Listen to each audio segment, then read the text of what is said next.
pizza con l'ananas, pizza scrocchiarella, pizza con biga. Quanto è buona la pizza! Ma io sinceramente mi ricordo di questa. Cominciamo, mettiamo già fin dall'inizio tutto. È un impasto a scarsa idratazione e non ci sono degli ingredienti che vadano a disturbare. Una semplice planetaria può fare al caso nostro. Farina e lievito, frutto, sale e zucchero, tutti insieme. L'unica cosa, mettete 3/4 dell'acqua all'inizio e poi quando cominci a tirare tutto il resto. Facciamo girare, aggiungiamo l'acqua, ne mettiamo 3/4, come vedete ben incordata, aggiungiamo l'altra parte di acqua. Mettiamola fredda, lui non ha bisogno di biga, non ha bisogno di niente, ha bisogno solo di riposarsi. Mettiamolo un po' nel banco, gli diamo un paio di giri, così, un filino d'olio, mezz'oretta, un'ora, lo pezziamo, lo mettiamo in placca.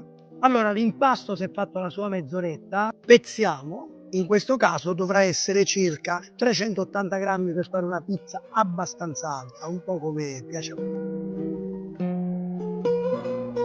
Stendiamo o con le mani o eventualmente con un più classico mattarello. Aiutiamoci con una spolverata di farina sul banco.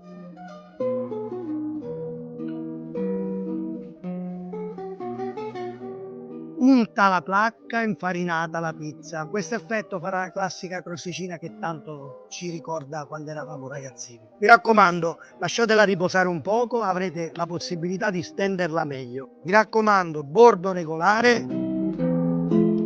Copritela con un sacchetto di plastica, mettete la pendicola alimentare come farò io, poggiatela in frigorifero tra i 3 e i 5 gradi, ma non di più, ma non di meno, per almeno 12-24 ore. Dopodiché sarà tutta un'altra storia. Per i condimenti della pizza vi potete sbizzarrire come volete.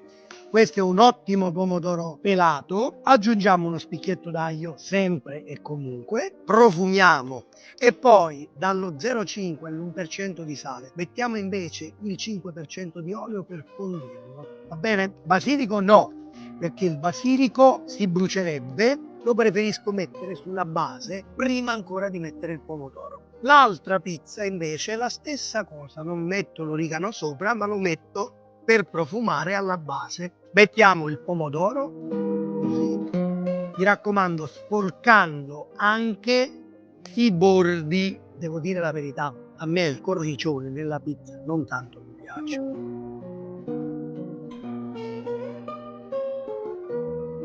Signori, informiamo.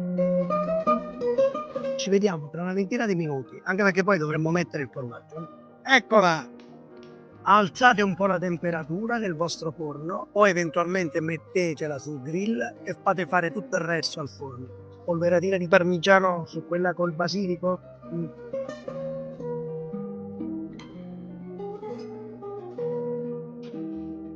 Giusto 5 minuti, mi raccomando, non esagerate, se no ve la trovate bruciata.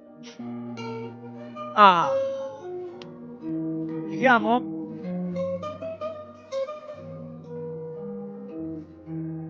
Come in un bel party li mettiamo direttamente sul tagliere. Ma voi preferite questa o quella a base scrocchiarella? Fate i bravi,